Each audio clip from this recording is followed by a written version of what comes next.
இன்னைய வரைக்கும் நான் வந்து சினிமாவில் வந்து தாக்கு பிடிச்சிட்டு இருக்கேன், அதை முயற்சி பண்ணிகிட்டே இருக்கேன் அப்படின்னா அதுக்கு மிகப்பெரிய எனக்கு பலமாக இருக்குது வந்து பார்த்தீங்கன்னா கராத்தே கலை தான். கராத்தே கலை தான் என்னை வந்து இன்னைய வரைக்கும் ஸ்ட்ராங்காக வெயிட் பண்ண வைக்குது, பொறுமையாக இருக்க வைக்குது. இதை தாண்டி உங்கள் சினிமாவில் பயணம் ஸ்டார்ட் ஆச்சுல, அது எப்படி ஸ்டார்ட் ஆச்சு, எப்படி உங்களுக்கு வந்து சான்சஸ் கிடச்சிச்சு? வந்து அருணாச்சலம் ஸ்டுடியோ சாலிகிராமத்தில் இருக்க எல்லாருக்கும் தெரியும். விஜய் சாருடைய கல்யாண மண்டபம், ஷோபா கல்யாண மண்டபம் இப்போ இருக்குது. அதுக்கு ஏற்ற மாதிரி ஒரு விநாயகர் கோயில் இருக்கும், உள்ளே தான் அருணாச்சல் ஸ்டுடியோ.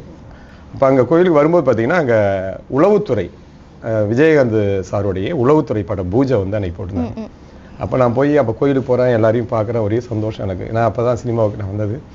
அப்போ அங்கே இருக்கும்போது பார்த்தீங்கன்னா அப்போ விஜயகாந்த் சாரும் வராங்க, அந்த ஷூ இந்த ட்ரெஸ்ஸோடு வந்து சூப்பராக அப்படி கம்பீரமாக நடந்து வராங்க. அப்போ பார்க்குறேன், அது இன்னும் மேலும் எனக்கு வந்து ஒரு பெரிய ஒரு மனசில் ஸ்ட்ராங்காக இருந்துச்சு.